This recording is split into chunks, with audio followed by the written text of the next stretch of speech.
평소에 원자력을 좋아하고 공부했던 만큼 원전에 대한 관심이 많았지만 쉽게 방문해 볼 수 없는 곳이기 때문에 이런 정보를 찾고 있었고 마침 이런 견학을 진행한다고 하여서 신청하게 되었습니다. 제가 원자력과학과 전공자로서 취준을 하게 됐을 때 제가 일하게 될 수도 있는 곳에 한 번도 가보지 않고 준비를 하는 것은 옳지 않다고 생각했고 졸업하기 전에 꼭 한번 둘러보고 싶다고 생각을 했기 때문에 지원하게 되었습니다. 네, 세울 원자력 발전소에서는 그 원자력 발전소의 건설 과정이랑 그리고 일반 건물의 건설 과정에서 차이점이 있었던 것이 인상했습니다. 두산 에너지빌리티에서는 그 원자력 발전소 기자재 부품들을 직접 제작하는 그 단조 과정을 볼 수 있었던 것이 인상 깊었고, 그리고 또한 그 단조 과정에서 그 열기를 직접 느낄 수 있었는데 그게 굉장히 좋았습니다.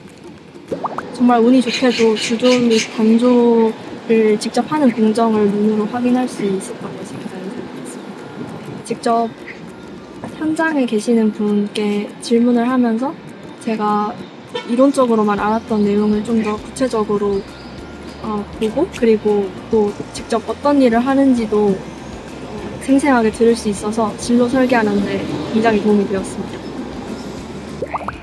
일단 세울 원전에서는 터빈실과 주 제어실을 보게 되었는데, 주 제어실에서 실제로 근무하시는 RO와 이제 TO 관계자분을 보게 되어서 조금 더 원자력에 대한 책임감이 높게 되었다고 생각합니다.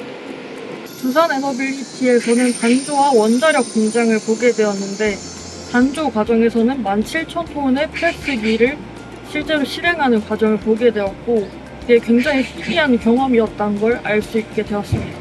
학교 강의 중에는 대략적인 설계도면 사진과 숫자로만 배우게 되었는데, 실물을 보게 되니 머릿속에 모든 내용들이 완벽하게 정리되어서 좋았습니다. 전공에 대해서는 어떻게 일어나고 어떤 현상들이 일어나는지 공부했지만 실제 이렇게 기술로서 이 산업에 기여하고 어떤 과정이 일어나고 이 전반적인 전후 과정을 직접 볼 수 있는 기회여서 정말 좋은 원자력 시설 견학이었습니다.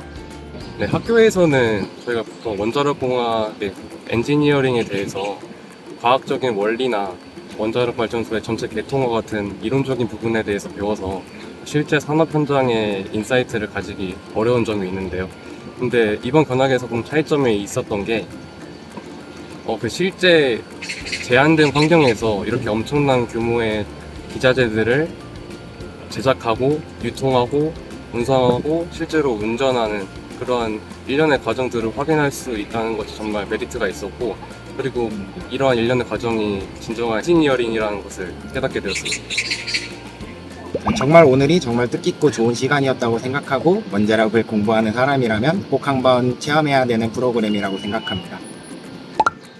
물론 다들 관심이 있는 만큼 충분히 알고 있는 배경일 수도 있겠지만 실제로 와서 보면 정말 다른 경험이 되니까 꼭 직접 와서 어떻게 터빈이 돌아가는지, 어떻게 분열 과정이 일어나는지 시설들을 직접 보고 체험해보기를 꼭 권장합니다.